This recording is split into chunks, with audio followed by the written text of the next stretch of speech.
the major signal we need to interpret is the fact that in the past 3 years, Macron has not built a party. This is really the problem. It's not so much that his party was ousted or lost. They had very little local implantation. They had no mayors to lose. The only way they were going to really do well in these local elections is they'd invested massively in actually developing a party machine, an ideological center, et cetera, et cetera. They haven't done that. So the only way that they could actually compete was to make alliances. They actually, in many respects, they didn't make the right alliances. They didn't really try to seek, to capture the green wave. So I think that this is really important, right? It's not about hating Macron. It's partly about the weakness of the party machinery and the fact that they did not invest in it. I think what's really important, though, about the clip that you showed and about what he was doing this morning, where he was actually hosting the 150 citizens who took part in the climate convention that was set up in the aftermath of the Gilets jaunes, is that if we ask the question, are things really getting better for the Greens? Will they develop on this? What will Macron do with it? Actually, we have two very different visions of what an environmental politics looks like going forward. I think genuinely for Macron, for Merkel, the Green Deal, the European Green Deal, can be an engine for growth and part of the recovery package. But what we immediately heard from a lot of the Greens this morning after Macron made his speech was the fact that they really did not want to be instrumentalized in that way, that, they don't really want to be part of a kind of a big green growth, green capitalism kind of initiative.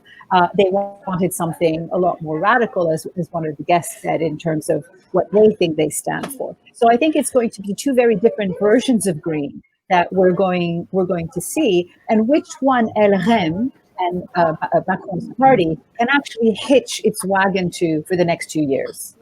Interesting to see how that develops. And Elizabeth, I'll bring you in on the back of that one and say, and ask you sort of about Emmanuel Macron. I mean, clearly, when he speaks, I think sometimes he says things in an extremely convincing way, but often the public don't appreciate or interpret it in that same fashion. What is it about Monsieur Macron's style which really isn't pleasing the French people?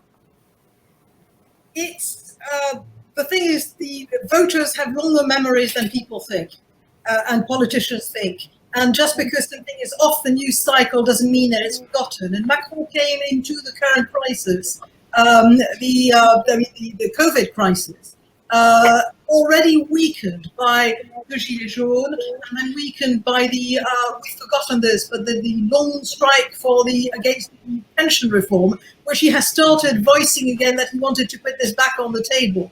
It is an immensely unpopular reform for all sorts of reasons, including the fact that it was badly sold and that to this day it's not exactly understandable who's going to benefit from it. And in France, usually when you do not shout loud enough, you're the losers in whatever is hammered through by a kind of forced negotiation. It's a very typical French thing. So Emmanuel Macron right now is rejected by the electorate for various reasons.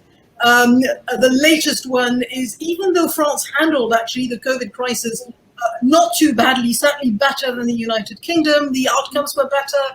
One figure struck me: in ICUs in French hospitals, you had 15% of people on respirators dying. In the UK on the NHS, it was 40%. And that is really a striking figure.